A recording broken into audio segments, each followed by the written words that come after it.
நீங்க எல்லாரும் ஒரு ஃபேமஸான டயலாக கேள்விப்பட்டிருப்பீங்க. கல்ல கண்டா நாய காணோம், நாய கண்டா கல்ல காணோம்னு சொல்லிட்டு.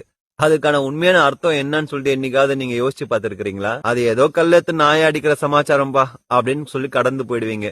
ஆனா நம்ம முன்னோர்கள் ஒரு பழமொழி சொன்னாங்கன்னா, அந்த பழமொழிக்குள்ள ஒரு முதுமொழியை ஒழிச்சு வச்சிருப்பாங்க.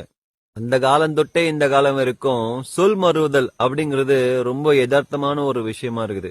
எப்படி திரு அனந்தபுரம் திருவேன்றமா மாறுச்சோ, மெய்யாகவா அப்படிங்கிற வார்த்தை மெய்யாலுமா அப்படின்னு மாறுச்சோ, அந்த மாதிரிதான் கல்ல கண்டா நாயக்கானோ நாயக்கண்டா கள்ளக்கானோ அப்படிங்கிற பழமொழி. அதோட சரியான பழமொழி என்ன அப்படின்னா, கல்லை கண்டால் நாயகனை காணும், நாயகனை கண்டால் கல்லை காணும். அது ஒரு உன்னதமான தத்துவம் ஐயா.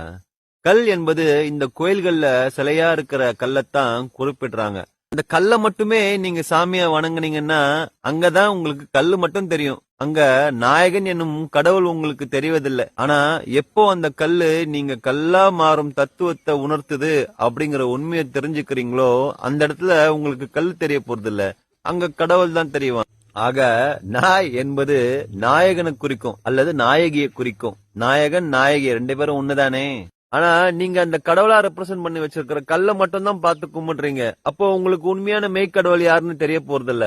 இதுதான் கல்லை மட்டும் கண்டால் கடவுள் தெரியாது, கடவுள் மட்டும் கண்டால் கல்லடி தெரியாது அப்படின்னு சூப்பரா பாடி வச்சிட்டாங்க.